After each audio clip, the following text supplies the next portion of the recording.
Assalamualaikum warahmatullahi wabarakatuh dan selamat sejahtera. Kembali kita ke channel Cikgu Buku Teks. Pada hari ini, Cikgu nak bincangkan praktis kendiri 93B, muka surat 258, di mana kita akan kaitkan dengan rumus penambahan kebarangkalian. Jangan lupa subscribe channel Cikgu Buku Teks. Cuba try.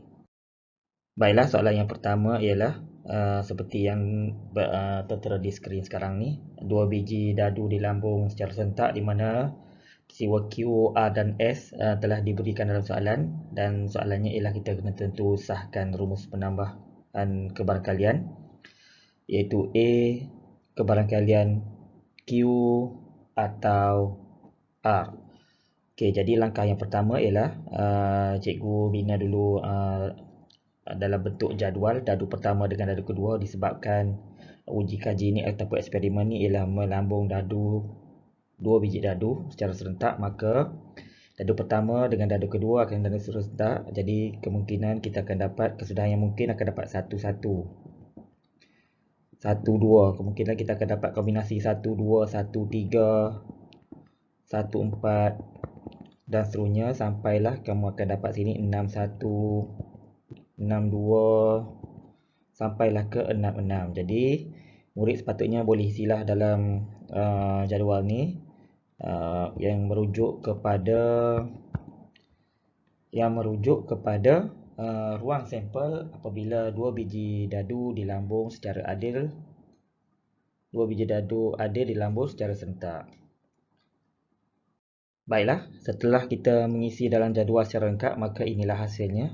Kamu akan dapat setiap ruang sampelnya 1 1 sampailah ke 6 6. Okey, kemudian kita nak jawab, kita nak tentukan peristiwa Q. Okey, peristiwa Q. Jadi ruang sampel sini yang kita akan dapat ialah S sama dengan, okey, semua yang ada pada jadual ni dipanggil sebagai ruang sampel. Jadi kamu kena isilah sini ni.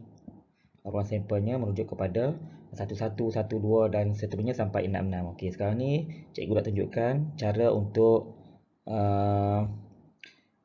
menyaraikan peristiwa bagi Q, iaitu peristiwa mendapatkan jumlah mata lebih daripada 9. Jadi sini kita boleh tengok daripada ruang sampel kita ada tak yang lebih daripada 9. Lebih daripada 9 maksudnya ialah nombor tu 1 dengan 1, maksudnya situ ada dapat 2. Jadi bila 2 tak boleh ambil. Okey, 2 kamu tak boleh ambil ni. Jadi kamu kena ambil nombor yang lebih pada 9. Lebih pada 9 ialah nombor apa ni? Nombor 3 6. Nombor 3 6 tak boleh lah, sebabnya dia nak lebih pada 9. Jadi yang nombor kita boleh ambil ialah 4 6 5 6 5 5. Yang seterusnya ialah 6 6 6 5 6 4. Ada lagi tak? Kita tak kan? Okey, jadi kita akan ada 6 bagi peristiwa bagi Q. Jadi sini kamu pun senaraikan 4 6 5 5 dan seterusnya. Okey, cikgu tuliskan secara ringkas tu. Okey, kemudian R. Kita tengok pula R. Peristiwa R tu diwakili oleh peristiwa hasil darat matanya gandaan 5. Jadi kita tengok sini yang mana dapat gandaan 5 tu merujuk kepada nombor yang gandaan 5, nombor yang merujuk pada nombor 5, 10, 15 atau dengan kata lain dia merupakan sifir 5 dan seterusnya lah sampai 30 dan seterusnya. Okay, jadi pada R ni kita boleh senaraikan R tu ialah gandaan 5, maksud dia nombor yang dapat hasil darat dia gandaan 5. Okay, contoh di sinilah 31 boleh ambil tak? 31. Okay, kita tengok 31. 31 kita tak boleh ambil 31 sebab 3 dapat 1 dapat 3. Kita kena dapat 5, 10, 15 dan seterusnya. Jadi 31 tak boleh ambil. Nombor yang kita boleh ambil ialah nombor 35 sebab dia dapat 15. 25 kita boleh ambil. 15 kita boleh ambil.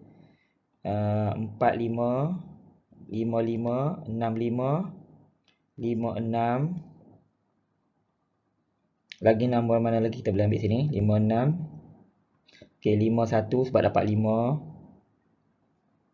52 54 53. Okey, ada lagi tak?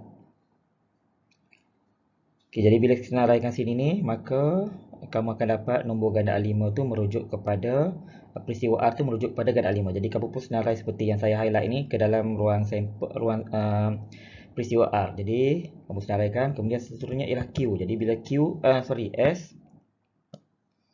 Okey, peristiwa S tu merujuk kepada, okey, kita tengok peristiwa S. Peristiwa S tu ialah dua mata yang sama daripada dadu. Jadi dua mata yang sama maksudnya ialah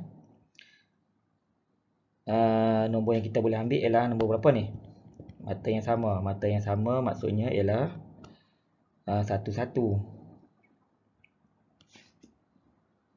2, 2. Ya. Okey, sekejap saya wakilkan dengan kelih hijau ni. S ialah dua mata yang sama. Jadi mata yang sama ialah 1, 1. Mata yang sama maksudnya dia jumpa dadu pertama nombor yang sama dengan dadu yang kedua. Okey, lagi ialah 2, 2, 3, 3, 4, 4, 5, 5, 6, 6. Jadi senarai ni kamu kena senaraikan dalam dalam peristiwa S. Okey, kena senarai ya. Kamu kena senaraikan. Saya tunjukkan cara kamu senaraikan. Baiklah, kita tengok untuk soalan A. Okey, soalan A ialah P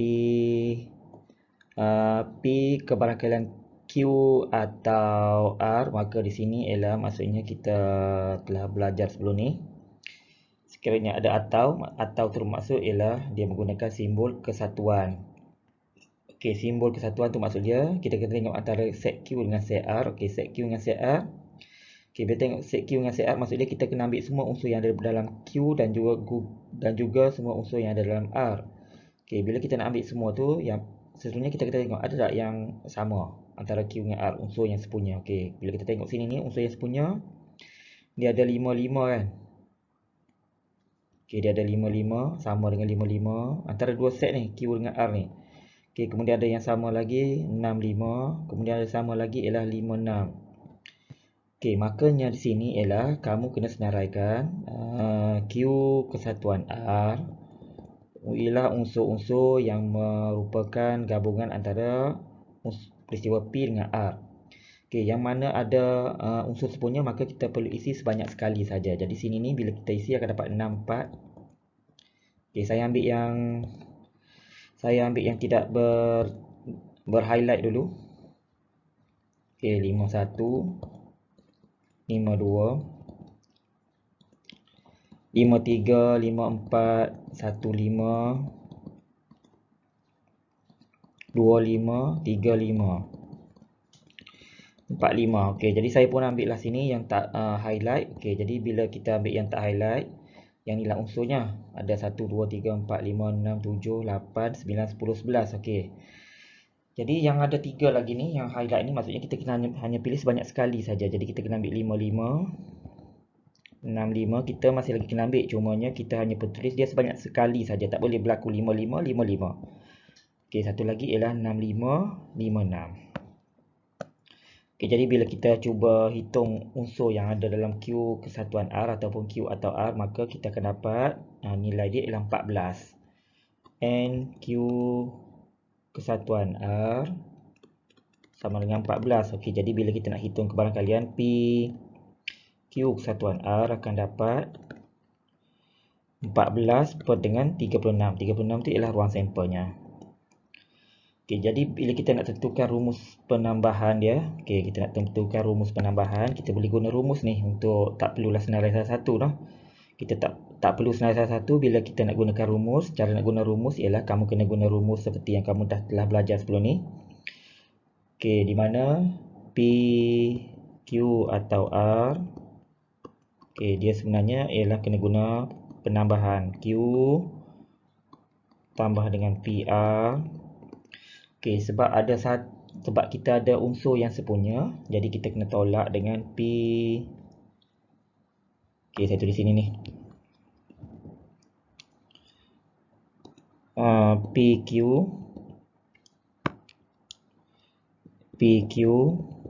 tambah PR tolak PQ dan R.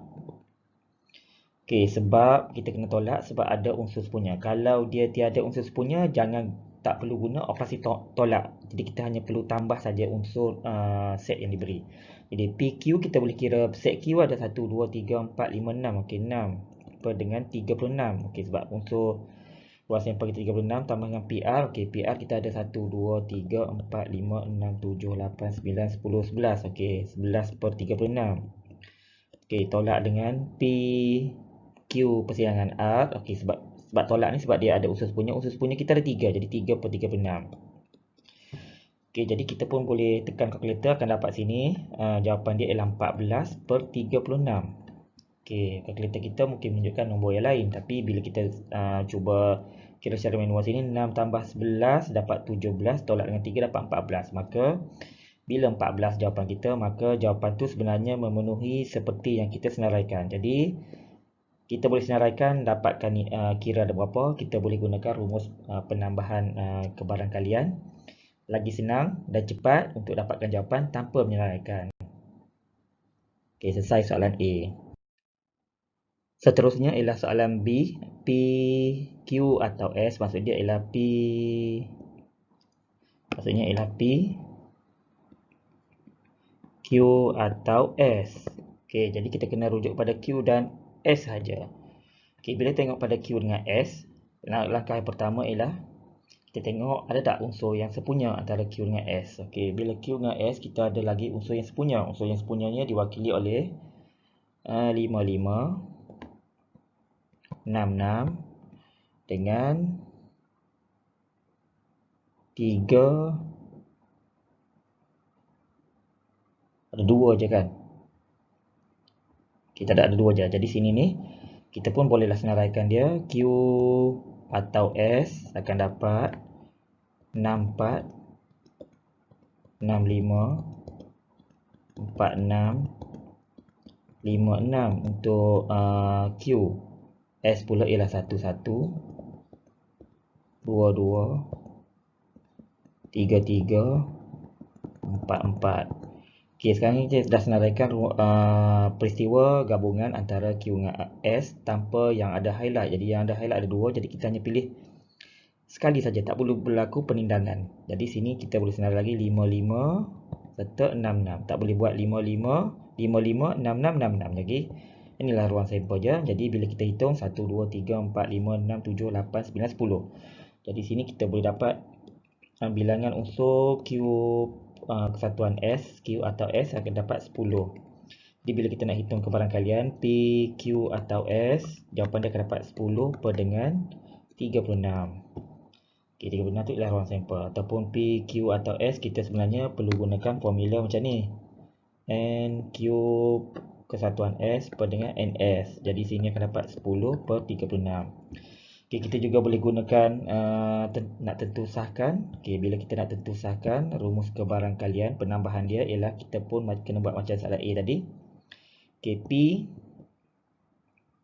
Q atau S sama dengan PQ tambah PS. Okay, kena tolak sebab dia ada unsur yang sepunya. Jadi PQ persilangan S. Jadi PQ kita hitung ada 6 tadi kan. Okay, ada 6 per 36. Sama dengan PS kita ada juga ada 6 per 36. Unsur sepunya kita ada 2, jadi tolak dengan 2 per 36. Di sini kita akan dapat 10 per 36. Okay, bila kita bandingkan pengiraan kita tadi, pengiraan kita menunjukkan bahawa menggunakan rumus akan dapat 10 per 36. Menggunakan kaedah senaraikan juga akan dapat 10 per 36. Selesai soalan B. Baiklah, seterusnya kita tengok soalan yang terakhir iaitu R atau S. Okay, R atau S maksudnya kamu kena senaraikan dulu. R dah senaraikan, S pun dah senaraikan. Kita tengok ada tak unsur sepunya. Okay, unsur sepunya yang diwakili sini, bila kita semak antara R dengan S, maksudnya sini kamu akan dapat 5 dengan 5 ni. Okay, jadi maksudnya seperti tadi juga kamu kena senaraikan R kesatuan S. Okay, kamu senaraikan. Bila kamu senaraikan semua ni, kamu kena senaraikan dulu. Okey, saya ya, kamu senaraikan dulu yang color biru ni. Semua ni kamu kena senarai ni. Color biru ni. Senarai. Okey, senarai. Dalam ruangan sini ni. Kemudian ada lagi hijau 2 ni kan. Okey, jadi ada hijau 2 ni kita hanya pilih salah satu saja hijau yang ada. Kita boleh pilih lah 55. Jadi bila kamu senarai akan dapatlah 55 satu lagi. Jadi bila kamu senarai, jawapan dia sini akan dapat bila kamu senaraikan akan dapat R, N, R kesatuan S akan dapat bilangan dia ialah 16. Okay, bila nak hitung kebarangkalian dia P, R kesatuan S, maka akan dapat jawapan dia ialah 16 per 36. Okay, kita juga boleh gunakan rumus kebarangkalian penambahan. Okay, P R kesatuan S sama dengan PR tambah PS. Okay, sebab kita ada unsur sepunya, maka kita guna operasi tolak. R S. Maka PR kamu kira ada 1, 2, 3, 4, 5, 6, 7, 8, 9, 10, 11. Okey, dapat 11 per 36. Tambah dengan PS ada tadi 6 per 36. Tolak dengan R persilangan S sebab dia ada unsur sepunya. Maka 1 je kan bilangan yang hijau ni. 1 per 36. Di sini kita akan dapat bila kita cuba hitung yang sebelah 11 tambah dengan 6 tolak dengan 1, maka jawapan dia sini akan dapat 16 per 36. Jadi jawapan dia adalah sama dengan, bila kita senaraikan akan dapat 16 per 36. Bila kita guna rumus pun akan dapat 16 per 36. Ok, selesai soalan nombor 1. Cuba try. Ok, seterusnya ialah soalan nombor 2. Soalan nombor 2 ialah, tak nampak sini lah. 2 keping shilling adil di lambung.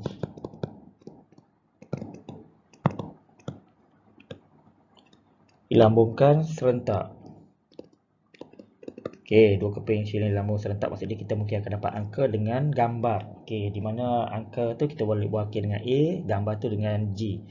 Okey, kita tengok sini peristiwa dia ialah, jadi ruang sampelnya bila lambung shilling dia macam konsep lambung dadu, cumanya okey, sini saya cubalah buat dalam bentuk jadual.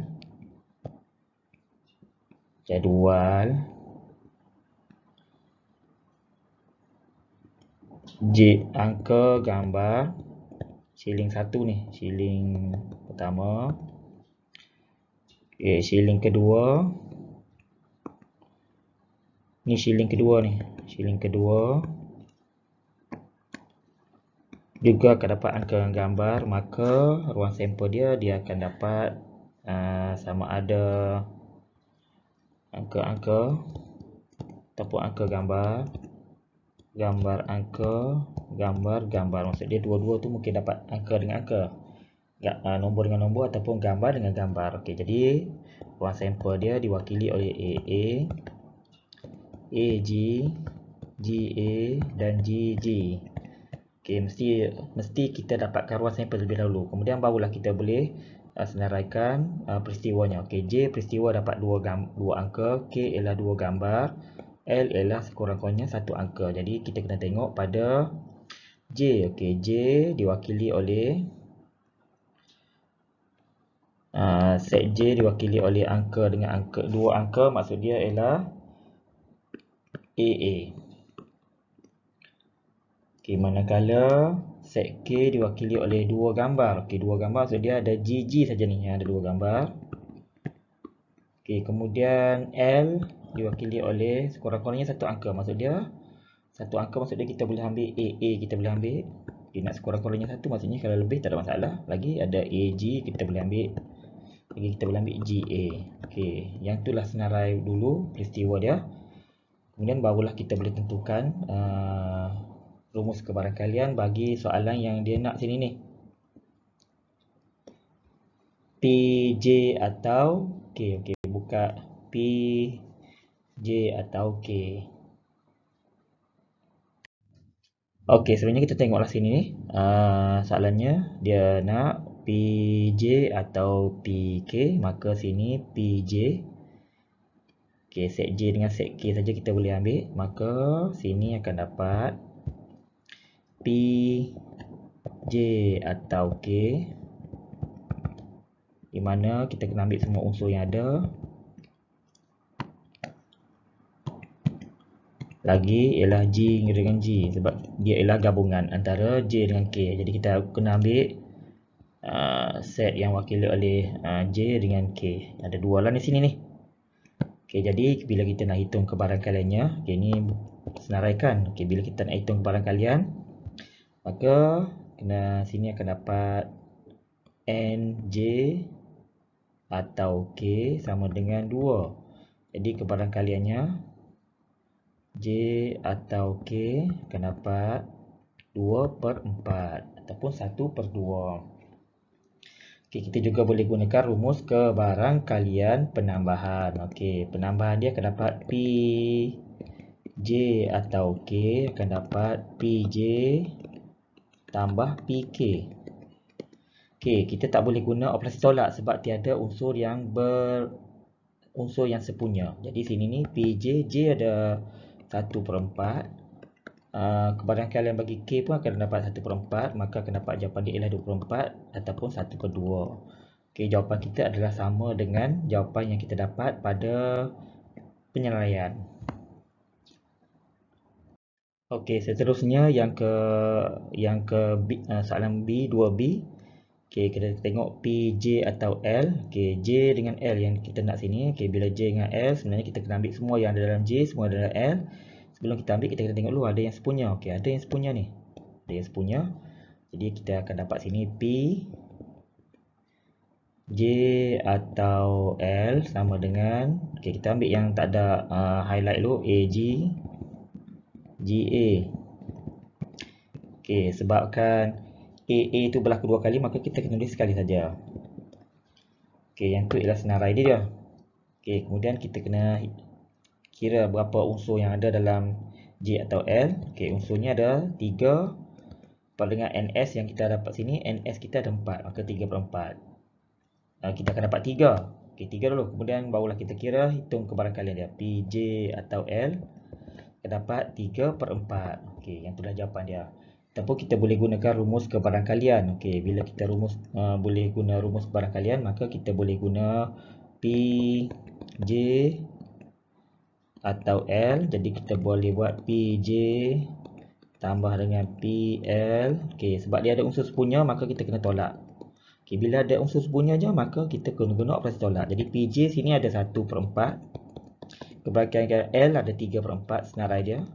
Okey, sebab ada unsur sepunya 1 je, maka tolak dengan 1/4. Okey, jadi sini kita akan dapat, mengisi pengiraan akan dapat 3/4. Jadi jawapan dia sama dengan bila kita senaraikan.